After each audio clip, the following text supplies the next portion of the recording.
8:30 മണിയായി. വഴിയിലുടനീളം ജനങ്ങൾ ഈ ജാഥയെ സ്വീകരിക്കാൻ വേണ്ടി നിൽക്കുകയാണ്. വഴിയിലുടനീളം സ്വീകരണ പോയിന്റുകളിൽ മാത്രമല്ല, ജനത നെഞ്ചേറ്റിയ ജാഥയാണ്. ഞാൻ ആലോചിച്ച് കുറ്റ്യാടി പരിപാടിയുടെ ഒരു ചെറിയ സംഭവം ഇങ്ങനെ ഫേസ്ബുക്കിലിട്ട് തള്ളി മറിക്കാൻ മാത്രം CPM-കാർക്ക് ഇപ്പം എന്താ പറ്റിയെന്ന്. അപ്പോഴാണ് എനിക്ക് മനസ്സിലായത്, അവരുടെ ജാഥയുടെ ഫോട്ടോ വീഡിയോ ഇട്ട് നോക്കുമ്പോൾ അതിൽ ജാഥാ നായകൻ പ്രസംഗിക്കുമ്പോൾ ആളുകൾ എഴുന്നേറ്റ് അങ്ങോട്ട് ജാഥ നടത്തുന്നതാണ് നമ്മൾ കാണുന്നത്. ഒഴിഞ്ഞ കസേരകളാണ് അവിടെ കാണുന്നത്.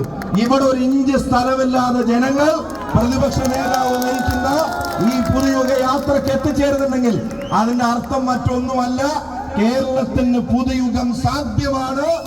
അത് സാധ്യമാക്കുമ്പോ ഈ ജനതയും തീരുമാനിക്കുന്നു അതിന് കൈവന്തിക്കാൻ കൊയിലാണ്ടിയിൽ നിന്ന് ഒരു UDF-ന്റെ MLA ഉണ്ടാകുമെന്ന് ഈ ജനത പ്രഖ്യാപിക്കുക.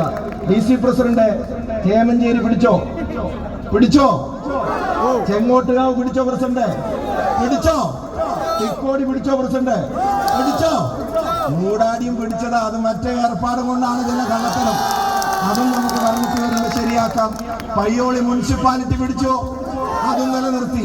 കൊയിലാണ്ടി മുനിസിപ്പാലിറ്റി തന്നെ 1-2 സീറ്റിന്റെ, അതും 100-ൽ താഴെ വോട്ടിന്റെ സാരമില്ല, കുറച്ചും കൂടെ ജോലി ചെയ്തിട്ട് അതിന്റെ കുറവും കൂടെ നിയമസഭാ തെരഞ്ഞെടുപ്പിൽ നിങ്ങൾ തീർക്കുമോ? വാക്കായോ? ഈ ജാഥ വർഗീയത പറയുന്ന ജാഥയല്ല, ഈ ജാഥ വിദ്വേഷം പറയുന്ന ജാഥയല്ല. ഇത് ഭാവി കേരളത്തെ സംബന്ധിച്ച് ഐക്യ ജനാധിപത്യ മുന്നണി കൊടുക്കുന്ന വാക്കാണ്, ഉറപ്പാണ്. അതാണ് പ്രതിപക്ഷ നേതാവ് ഇവിടെ വരുന്നത്. ഞാൻ അവസാനിപ്പിക്കുക, ബാക്കി നിങ്ങൾ നോക്കിക്കോളല്ലോ. ഒന്ന് നെഞ്ചിൽ കൈവച്ച് പറ, കൊയിലാണ്ടി പിടിച്ചെടുക്കൂലേ?